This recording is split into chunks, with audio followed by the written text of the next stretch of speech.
Сәлем достар, мен сіздерге бүгін Ализе Пуфи жібінен хомут тоқуды көрсететін боламын. Мен бұл детский балаларға тоқудың жолын көрсетемін. Егер үлкен кісілерге тоқитын болсаңыздар, өлшемін үлкендеу қылып аласыздар. Балаларға мен 12 петлемен бастаймын. 1, 2, 3, 4, 5, 6. 12 петля санап алдым. 2, 3, 4, 5, 6. Осы 12 петлямен тоқитын боламын. Ол үшін не істейміз? Бірінші петляны жай өткізіп аламыз. Екінші петляны айналдырамыз. Солдан оңға қарай үстіне айналдырып өткіземіз. Барлығын солай жасаймыз. Міне. Сол жақтан оң жаққа қарай. Солдан оңға айналдырамыз. Өткіземіз. Айналдырамыз. Өткіземіз. Айналдырамыз. Өткіземіз. Айналдырамыз. Өткіземіз. Осы узормен мен өткен сабақтарында плед тоқуды да көрсеткен болатынмын. Солай плед тоқуға да болады. Еще бұл немен снуд тоқуға да болады. Снуд бұл кезде көлемін үлкендеу қылып аламыз. Соңғы петляны жай өткізіп аламыз. Екінші қатарды тура солай тоқимыз. Петляларымызды тартып қоямыз. Анық көріну үшін.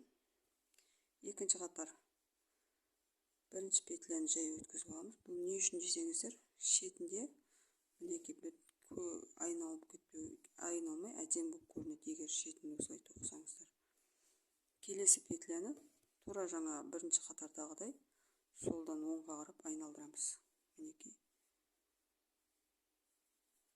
Солдан оңға қарай айналдырып тоқып шығамыз.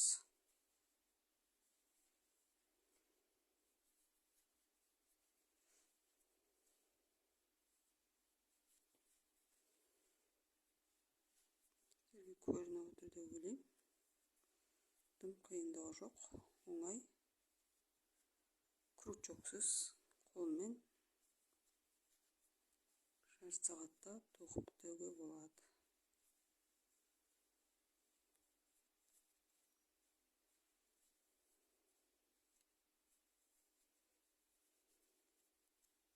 Соңғы петля жай ғана өткіземіз.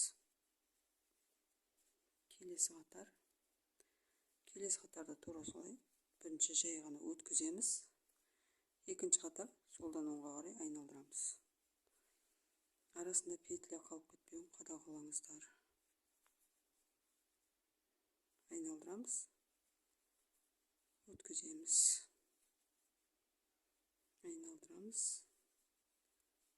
Өткіземіз. Міне петля жай болып тұр, міне, осыны айналдырамыз.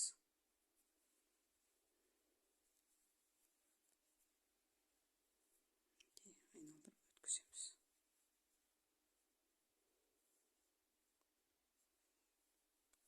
Айналдырамыз, өткіземіз. Айналдырамыз.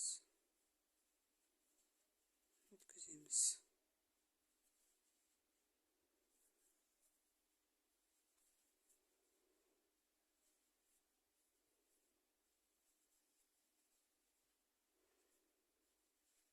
Соңғы петляны жай ғана өткіземіз.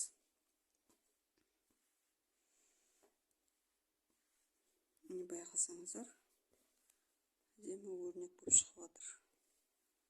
Ары қарай мен стопқа қойып, қалаған көлемінде тоқып алам. Сосын қалай аяқтау керегін көрсетемін сіздерге.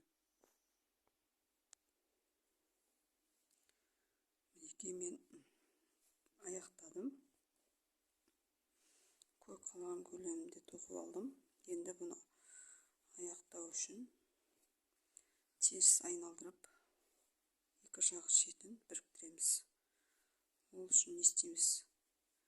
Біздің петлямыз түгел ме санап аламыз. Бірінші 1, 2, 3, 4, 5, 7, 8, 9, 10, 11, 12 петля. 12 петлемен бастадық, 12 петлемен аяқтаймыз. Енді не істейміз? Мына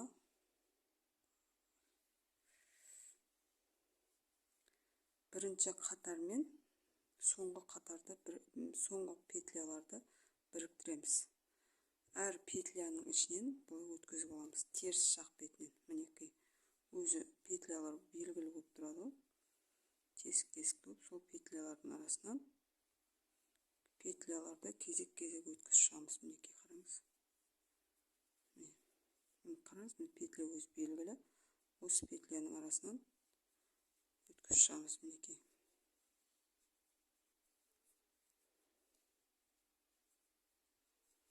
Өткіземіз. Арасынан өткіземіз. Мінекей. 12 петляны 12 петлямен бастаған 12 петляның арасынан өткізіп шығамыз. Мінекей.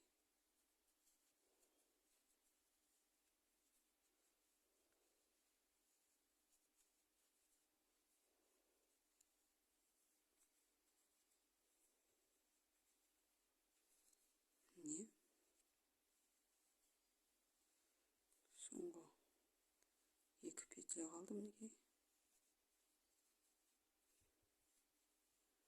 Оларды торослой өткізіп аламыз.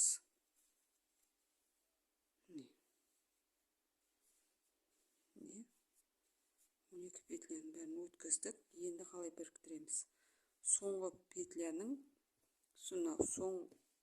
бірінші петлядан жіп тұрған жағы емес, мына бастаған жағынан,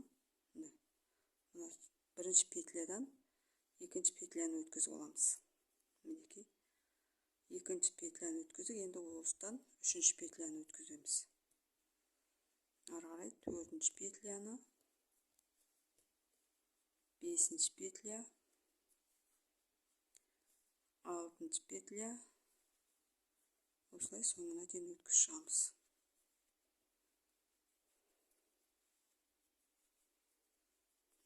Біріктіріп өткізіп шығамыз. Мінекей.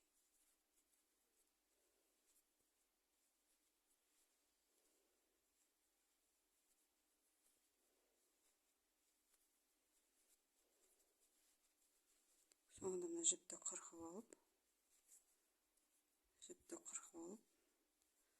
бір-бірімен біріктіріп байлап тастасаңыздар болады.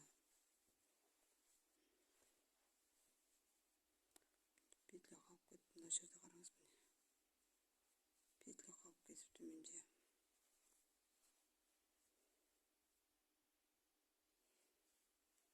Қайтадан жасап шықтым.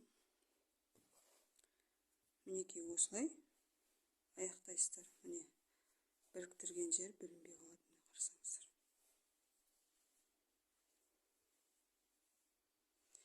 Егер хомуттың өрнегі сіздерге ұнаған болса, лайк басып, комментарияға өз ойларыңызды жазып кетіңіздер. Және де қоңырауша белгісін басып кетсеңіздер, менің каналымда шыққан видеоларды бірінші болып көретін боласыздар. Рахмет сіздерге.